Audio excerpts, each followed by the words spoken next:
혐오 정치의 창궐, 더 미룰 수 없는 차별금지법. 전지윤 편집위원. 한국 사회에서 혐오와 차별에 반대하며 민주주의와 인권과 평등을 염원하는 사람들에게는 윤석열 정부가 들어서면 차별금지법 등 소수자 인권과 반차별에 대한 논의 자체가 사라져버리고 종북 혐오 등을 이용한 마녀사냥이 횡행하던 이명박근혜 10년이 재반복될 것이라는 위기의식이 존재했다. 차별금지법이 제정될 것이라는 기대가 실망으로 변해가던 문재인 정부 5년의 희망 고문에 이어서 희망조차 사라진 암흑의 5년이 올 수 있다는 걱정이었다. 이런 걱정과 우려는 현실이 됐다. 여성가족부 폐지를 공약하고서 집권한 윤석열 정부가 집권 초부터 가장 강력하게 공격했던 표적 중 하나는 장애인 차별에 맞서던 전국장애인 차별철폐연대였고, 차별금지법 제정을 위한 논의는커녕 기존에 존재하던 학생인권조례나 지역인권조례들이 곳곳에서 사라지거나 개학될 위기에 처해 있다. 가장 큰 문제는 정부와 야당의 주요 정치인들이 앞장서서 차별을 선동하고 혐오를 부추기고 있다는 것이다. 윤석열 대통령은 대선 후보 시절부터 더 이상 구조적인 성차별은 없다, 차별은 개인적 문제 등의 주장을 펼쳐왔다. 김은혜 대통령실 홍보수석은 지방선거에서 경기도지사 후보로 출마했을 때 외국인의 투표권 축소를 주장했다. 당시 보수진영을 대표해 서울시 교육감에 출마한 조전혁 후보는 반동성애를 주장하며 지지를 모았다. 국민의힘 하태경 의원은 대구 이슬람 사원 건립 문제에 끼어들어서 무슬림 때문에 유럽이 살인과 테러의 온상이 됐다며 민주주의는 분명 일부의 이슬람에 의해 위협을 받고 있다라는 글을 SNS에 올렸다. 보수 언론들은 불법 체류자가 40만 명을 넘었고 외국인 범죄도 증가했다며 불안감을 유포했다. 이처럼 집권 세력과 그 지지 세력들이 나서서 소수자와 낯선 타자, 이주민 등에 대한 차별과 편견을 확산시키는 사회적 분위기 속에 곳곳에서 우울한 소식들이 들려온다. 대구에서는 교회 예배 중이던 미등록 이주노동자들을 경찰이 수갑을 채워 체포했고, 인천에서는 가수의 공연을 관람하려고 모인 이주민 80여 명을 출입국관리소가 강제로 끌고 갔다. 안산에서는 좁은 빌라에서 힘들게 살던 어린 나이지리아 사남매가 불에 타서 죽는 비극이 벌어졌다.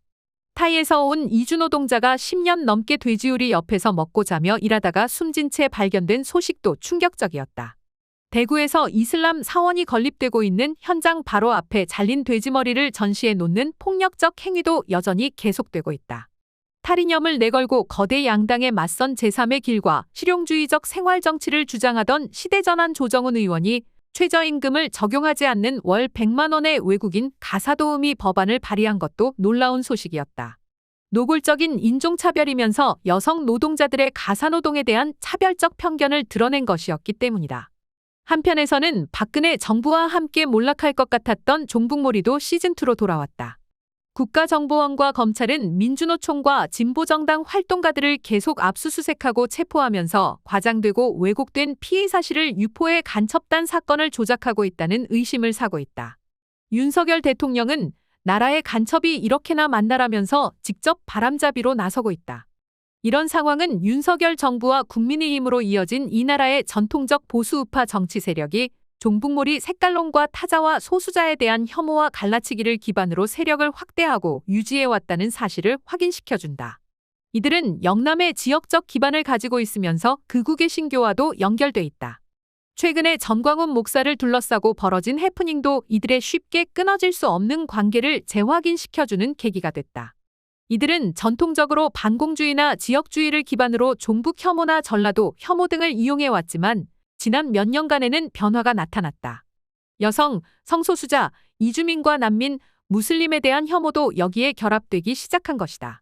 종북몰이를 낡은 것으로 비판하며 이러한 새로운 혐오 정치를 주도한 것은 원래 이준석과 하태경 같은 새로운 우파 정치인들이었다. 알다시피 대선 이후 이들 사이에는 갈등과 균열이 생기기 시작했고, 이제 이들은 윤핵관에서 멀어졌다. 하지만 종북몰이와 같은 기존의 의제에 머물지 않고 새로운 의제들을 결합시켜서 혐오와 차별을 부추기는 혐오 정치의 양상은 달라지지 않았다. 여전히 여성가족부 폐지는 사라진 쟁점이 아니고 호모포비아나 이슬람포비아는 이제 극우의 신교의 핵심 의제로 굳어진 상황이다. 보수우파의 본거지인 대구에서 이슬람 사원 건립 반대가 시작된 것도 상징적이다. 혐오와 차별에 맞서서 소수자들의 인권을 지키기 위한 법적 장치인 차별금지법 제정은 지금 윤석열 정부와 국민의힘이 가장 반대하는 개혁과제 중 하나이다. 윤석열은 대선 후보 때부터 다수자 역차별에 위헌적 요소가 있다며 차별금지법에 반대했고, 이준석 전 대표는 이름만 좋은 법이고 독소 조항이 있다고 했다. 현 김기현 대표는 원내대표 때부터 차별금지법이 성경적 원리의 근본을 침해한다며 반대했다. 또 국민의힘은 차별금지법 국회 공청회가 열린 지난해 5월 극우계 신교 단체들과 함께 차별금지법이 동성애자와 이슬람 등을 특권층으로 격상시킨다는 주장을 펴며 반대 기자회견을 열었다. 현재 국회 법사위원장을 국민의힘 김도읍 의원이 맡아 버티고 있는 상황에서 차별금지법은 논의조차 가로막혀 있는 상황이다.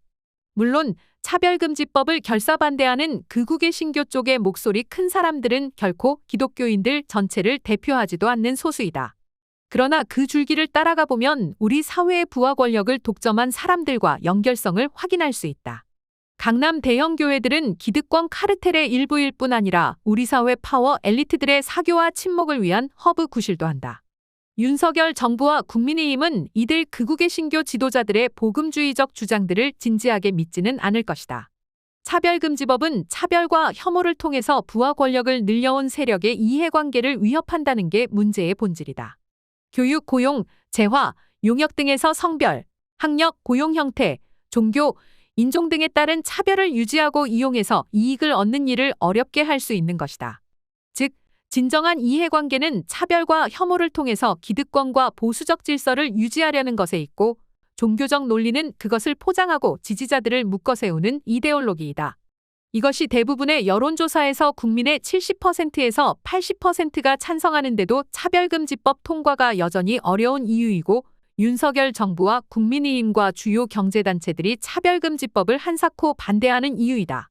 그래서 김건희 여사는 장애인 예술가들의 전시회에 가서 수어 인사를 하고, 한동훈 법무부 장관은 자녀가 차별금지와 소수자 연대를 위한 미술 전시회로 입시 스펙을 쌓도록 지원했지만 차별금지법 제정은 다른 이야기가 된다.